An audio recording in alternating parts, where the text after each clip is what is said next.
C'est parti pour Shanks. Ah là, on va faire une overdose de Sangarling Figurland. Aujourd'hui, je ne veux que du Sangarling Figurland. Je ne veux que ça. Je veux me doper à ce foutu Sangarling Figurland au niveau Yonko. C'est parti.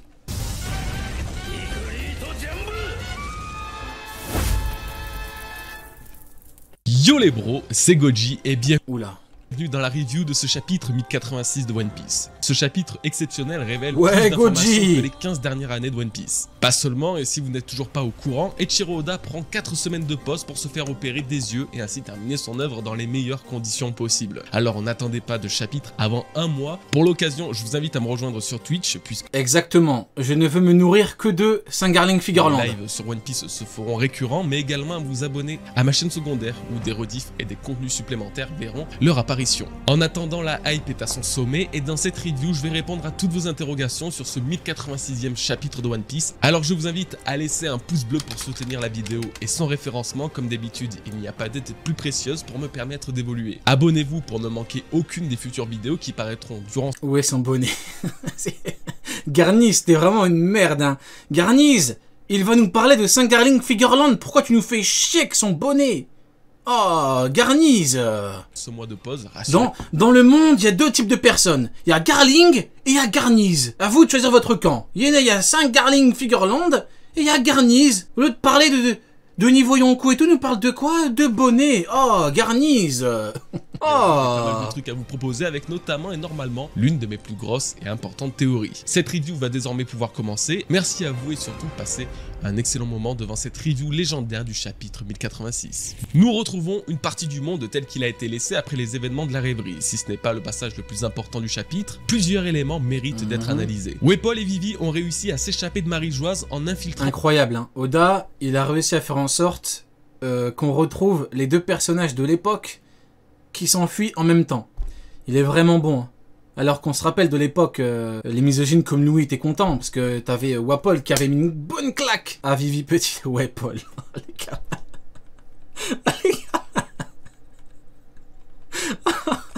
prend le bateau du royaume Vous êtes vraiment des merdes. Aegis, quand Sabo et Bonnie ont respectivement infiltré les navires de Lulusia du coup et de Tajin. Oui, Tajin, le fameux royaume Tajin. Alors, mis à part que Wapol fait preuve d'une étonnante bienveillance cachée vis-à-vis de Vivi, semblait presque une forme de pitié envers elle et le destin terrible de son père, il y a un petit mystère dans cette première partie. Alors non, en fait, il y en a deux et je vais parler de celui qui me dérange le plus, la chronologie. Les bros, la chronologie de la rêverie, c'est un enfer, vous m'entendez? Pour vous expliquer très brièvement, parce que c'est un petit peu chiant, je dois l'avouer, Oda a fait un truc trop chelou avec la chronologie de la rêverie. En gros, une rêverie dure 7 jours, c'est en tout cas ce qui nous a été révélé au chapitre 908. Donc ce chapitre 1086, montrant Sabo et tous les autres quittant Marie-Joise à bord de bateaux de royaume ayant participé à la rêverie, se déroule en toute logique 7 jours après le chapitre 908, chapitre marquant le premier jour de la rêverie. Ok, en tout cas, on est dans cet ordre de chronologie. Sauf que... Il veut mêler Oda sur la chronologie ou il veut nous expliquer? Parce que ça dépend. Est-ce qu'il est en train de... Est-ce qu'il veut mêler Oda ou est-ce qu'il est en mode il veut nous expliquer la chronologie? Problème. Il est deux trucs complètement différents. Vu que les révolutionnaires ont attaqué Marie-Joise et perturbé la rêverie dès le premier jour. Ou en tout cas dès les premiers jours, puisque Barbe Noire au chapitre 925 indique à travers les journaux du 4e jour de la rêverie que les révolutionnaires avaient déjà pris d'assaut la Terre Sainte. Donc en bref, ce qu'on a vu au chapitre 1083, 84 et 85, c'est vraiment les premiers jours de la rêverie. Il veut tabasser son autre œil. Oh non, c'est pas bien, c'est pas bien. Voir le premier jour de la rêverie. Mais là le problème, c'est que dans ce nouveau chapitre, la rêverie se termine et donc nous sommes à la fin des 7 jours. Logique. Pourtant Sabo est toujours en sang comme si l'affrontement face à Emu venait de se passer. Sauf que c'est faux, le frérot se vide vraiment depuis plusieurs jours au fond d'une cale. Sans oublier Vivi, Wapol et Bonnie qui auraient passé en... Et donc c'est dérangeant que Sabo pisse le sang depuis autant de temps, c'est ça? 3 et 5 jours dans la cale des bateaux également. Sachant que ce n'est que maintenant que Vivi demande à Wapol ce qu'il a vu pour autant le terrifier et que c'est que maintenant qu'elle souhaite contacter son père. Voilà pourquoi je trouve ces scènes cheloues car la chronologie elle-même sous-entend que plusieurs jours sont passés. Mais parle-nous de Saint-Garling Figureland, pourquoi tu nous fais chier avec la chronologie? Depuis le dernier chapitre. Je rigole, je rigole. Alors que tout semble avoir eu lieu Mais là, ouais, j'ai pas trop compris le problème, mais ok. maintenant. Donc je voulais partager cette petite incompréhension, mais peut-être que certains d'entre vous sauront me donner une timeline plus précise, donc n'hésitez pas à lâcher votre commentaire. Bon, Ok. et l'autre sujet ayant attiré ma curiosité, est-ce normal que Aegis, Tajin et Lulusia, les 3 pays ayant sans le savoir transporté chez eux Vivi, Wepol, Bonnie et Sabo, sont également 3 pays ayant subi une révolution? Pour Lulusia, je veux bien comprendre, les révolutionnaires sont déjà passés par là et Sabo s'y est rendu lui-même. Pourtant, Aegis et Tajin paraissent moins logiques. Du coup, je me suis demandé s'il ne s'agissait pas d'un petit détail indiquant que Vivi, Wepol et Bonnie vont rejoindre les révolutionnaires ou du moins leur bataille, puisque les pays qui les ont accueillis sont également des pays ayant vécu une Le royaume de Tajin et le royaume d'Aegis ont déclenché une révolte. Ah, Kainu, il en peut plus. Hein. Ah, Kainu, il en peut plus. Là, je reconnais un homme quand il est en extrême souffrance, les gars. C'est l'un de mes nombreux talents. Je reconnais un homme qui est au bord du burn-out, si ce n'est un homme qui se prend des claques par le burn-out. Et là, cet homme en peut plus. Il est au bout du rouleau. Là, il se dit, j'aurais jamais dû devenir amiral en chef. Ça se voit. Ouais, là, il est KO. révolte. Là, il est devenu fou. C'est pour ça qu'il crie derrière son bureau maintenant. Cet homme est devenu complètement fou. Hein. En clair, ces pays-là font sûrement partie des 8 nations s'étant rebellées contre le gouvernement mentionné au chapitre 1054. Et j'ai l'impression que d'une façon ou d'une autre, Vivi, Wepol et Bonnie ont participé ou déclenché un événement ayant pu pousser ces pays à se rebeller. Et quand je dis qu'ils pourraient rejoindre la bataille des révolutionnaires, c'est pas si con. Le meilleur ami de Vivi sur Alabasta, voire peut-être son mec finalement, est l'ancien leader révolutionnaire du pays. Bonnie est la fille de Kuma, un capitaine révolutionnaire de Dragon. On va dire qu'elles ont tous les deux un lien avec la révolution et il n'est pas fou d'imaginer qu'elles puissent combattre le gouvernement aux côtés de Dragon, surtout quand l'une d'entre elles fut révélée comme une Di dans le dernier chapitre. Et il y a plein d'autres choses intéressantes à mentionner et à analyser dans ce chapitre, mais je voulais tout de même faire un point, une pause sur l'aspect là du scénario. Nous concluons donc la première partie de cette review, passons à la deuxième. Sûrement pour la dernière fois. Ah, ok. Bon. Après avoir parlé de l'horrible Pumba, de l'infâme Pommi, de toutes ces conneries, pour ne pas dire autre chose, eh bien passons aux choses sérieuses, mes amis, avec le Gorosei. Fois avant longtemps, nous retrouvons le Gorosei et Imu dans ce chapitre qui sera celui marquant pour On la toute y est. première fois la révélation du nom et du prénom Il y en a des marre de l'infâme Pumba, qu'il reste sur Egghead. 6 plus puissantes et importantes entités du gouvernement mondial. Tous les membres du Gorosei sont aujourd'hui nommés, nous connaissons tout de leur nom, prénom, mais Ah ouais, dans notre review, il a pas parlé de... également de leur Il a pas parlé du coup de chaque nom en détail, le ministre de l'écologie, de la finance et tout. titre qu'il leur est accordé. Alors laissez-moi vous présenter Saint J. Garcia Saturne, jeu militaire de la défense scientifique. Dieu militaire. Ah, il est fort, Oda. Dieu militaire. Vous vous rendez compte, il y en a, ils ont vu Dieu militaire, ils se sont dit quoi? Dieu militaire? Il est niveau Yonko, si ce n'est plus. Ah, incroyable. Oda, il aime trop douiller les gens, c'est incroyable, je vous jure, il est trop fort. Sainte Marcus Mars, dieu militaire de l'environnement. Sainte Topman Walkyrie, dieu militaire de la L'environnement, en mode, ils ont quelque chose à foutre de l'environnement. Quelle ironie. Hein. justice. Sainte Ethan Baron V. Nazujuro, dieu militaire Dieu de la justice, alors que le tribunal d'Ennis Lobby, c'était un juge qui dit à tout le monde elle était coupable et des anciens prisonniers. En fait, j'ai compris, en fait, ces mecs ne servent à rien. En fait, je viens de comprendre, en parlant, je viens de comprendre. Ces mecs-là ne servent à rien. C'est n'importe quoi. Justice. De quelle justice tu parles? Le Tenrobito, c'est même pas ton ressort, c'est le GOAT, Saint-Garling Figureland qui l'a éliminé. L'écologie, depuis quand j'en ai quelque chose à foutre de l'écologie? Bon, technologie, c'est Vegapunk qui fait tout. Alors là, de la finance. Et Sainte Shepherd Jupiter, dieu militaire. l'agriculture, depuis quand ils en ont quelque chose à foutre de l'agriculture? Pour que les Tenrobito mangent, ils demandent au pays de donner de la bouffe. En fait, c'est des clowns, ces mecs-là, je viens de comprendre. Hein. Et j'ai pas envie de les attaquer pour rien, mais j'ai l'impression que ce sont des clowns. Hein. de l'agriculture. Tous obéissent au doigt et à l'œil à Nerona Imu. Véritable identité d'après Ivankov. Voilà, Nerona Imu. Au moins là, t'as un vrai bail. T'as chef du monde, ça dépend de la trame, mais maître du monde, ou celui qui dirige. Là, t'as un vrai truc. Au sommet du monde. Ouais, bon. Exactement, militaire et agriculture dans la même phrase. Mine de rien, Ils servent à rien, ce sont des clowns. nouveau mystère de One Piece révélé. Le nom de toutes ces légendes ainsi que leur titre, on espérait même Des emplois fictifs.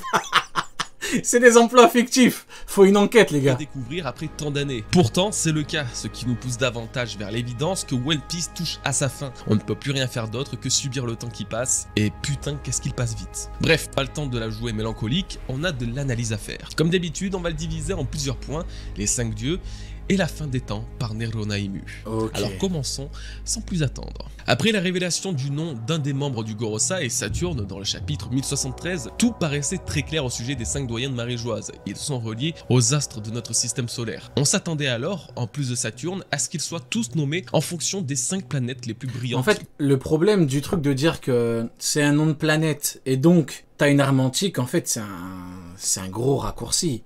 En fait, c'est un énorme raccourci. En fait, tu cherches pas la cohérence globale de l'œuvre. Tu cherches pas les rapports de force. Ils auraient pu faire ce qu'ils voulaient. Non, non, non. En fait, c'est vraiment, tu te limites à nom de planète, arme antique. C'est incroyable. Hein. De notre ciel, aussi surnommé Astra Planeta, qui sont, vous l'aurez deviné, Mercure, Mars, Vénus, Jupiter et Saturne, nos chers membres du Gorosei. Cette révélation était alors une surprise sans en être vraiment une, puisque depuis janvier, nous n'attendions que cette confirmation. Ce qu'on attendait moins par contre, c'est le titre de dieu militaire qu'arbore le Gorosei. Tout se semble qualifié dans un domaine précis. Le pire, c'est que c'est dieu militaire, alors que t'as Kong, qui est le chef des armées. Vous voyez ? T'as le chef des armées, et paradoxalement, j'ai envie de dire, t'as les dieux militaires, et à côté, t'as écologie, environnement. Et je pense qu'il est surcoté, le truc à côté, un dieu militaire, c'est vraiment... Faut vraiment pas le prendre en compte. Hein. C'est limite un truc qu'ils mettent pour faire beau. Parce que le vrai chef des armées, normalement, c'est Kong. Eux, t'as chef militaire... Je crois que l'auteur joue sur l'ambiguïté. Ils sont forts, ils sont pas forts. Pour moi, c'est ça. Hein. Comme par exemple la défense scientifique pour Saturne qui, bien qu'étant un terme assez flou, justifie davantage sa présence sur Egghead, l'île du futur et de la science par excellence. Mais en fait, dieu militaire, c'est parce que c'est des saints. Je pense que c'est juste pour éviter de dire saint. C'est en gros dieu militaire, pour pas dire militaire, saint, en tout cas c'est bizarre. que signifie véritablement le terme de dieu militaire? Eh bien dans les mythologies, tous les dieux ne sont pas belliqueux, ni forcément puissants au combat. Par contre, ceux qui le sont peuvent avoir le titre de dieu guerrier, Il a ou pas dieu tort. du combat, comme pour Mars par exemple. Et lui, il brille très clairement dans ce domaine. Ce terme est un véritable symbole de puissance pour faire... Il a raison. Donc en fait là l'auteur joue sur l'ambiguïté en mettant militaire. C'est vrai que tous les divinités dans les différentes mythologies c'est pas des combattants. Et là il y a militaire, c'est vrai. Leur vision du monde. Les dieux militaires peuvent avoir recours à la force, à une très grande force. Dans One Piece, nous savons que les Tenryubito sont considérés comme les dieux créateurs du monde et qu'ils sont particulièrement fiers de ce titre. Pourtant, aucun d'entre eux n'a démontré une quelconque capacité au combat, tous sauf le Gorosei. Ce titre de dieu militaire qu'ils possèdent est alors un moyen très simple de les placer dans une nouvelle catégorie de Tenryubito. Ce sont des dieux comme tous, mais Prendre dans la VF, c'est dieu guerrier du coup. Dans la version manga plus, c'est dieu guerrier, pas dieu militaire mais...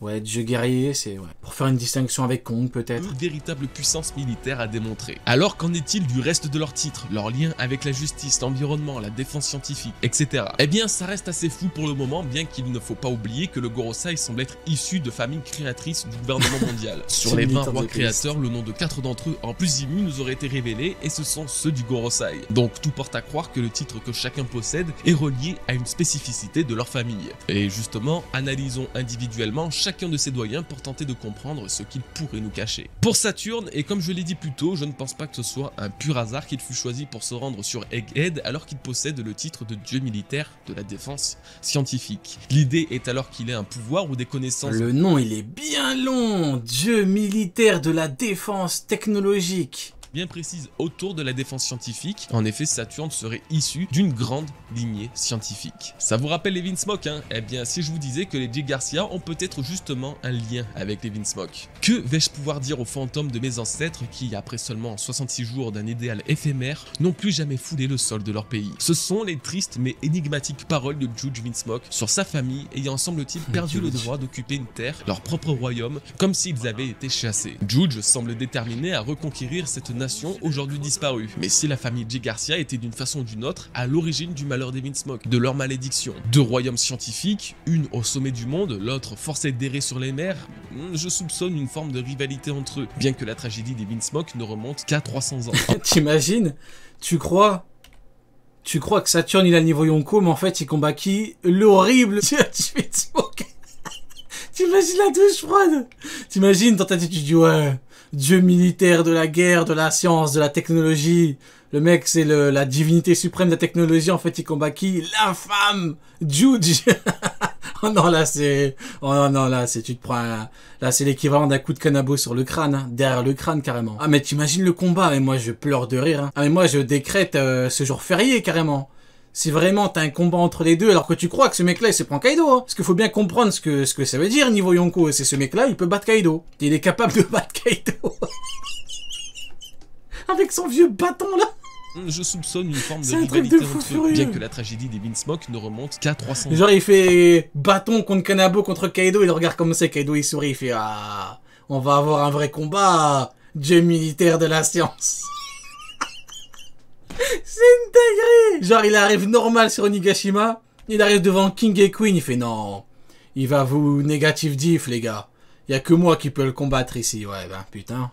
En tout cas, il ne serait donc pas étonnant que Saturne ait des pouvoirs liés à la technologie, bien que sa forme de monstre dans le chapitre précédent n'inspire rien de très scientifique ni de technologique. Passons à Saint Marcus Mars, dieu militaire de l'environnement. Pour le coup, l'environnement c'est très vaste comme sujet. C'est peut-être cette famille qui a rendu Maréjoise si verdoyante et colorée. En effet, si ce lieu était autrefois habité par les Lunarians, un clan tribal dirigé par le feu, je doute que les arbres étaient courants au sommet de Redline. De toute façon, je ne comprends pas le rapport entre l'environnement et le dieu de la planète Mars, car comme je l'ai dit plus tôt, Mars est la divinité guerrière par excellence. C'est pour ça que je dis toujours qu'Oda aime trop jouer avec les noms, les blazes, les titres, les surnoms, les épithètes. Il aime trop. Il aime trop ça. Il te met Mars, guerrier, et là tu sais quoi? L'environnement.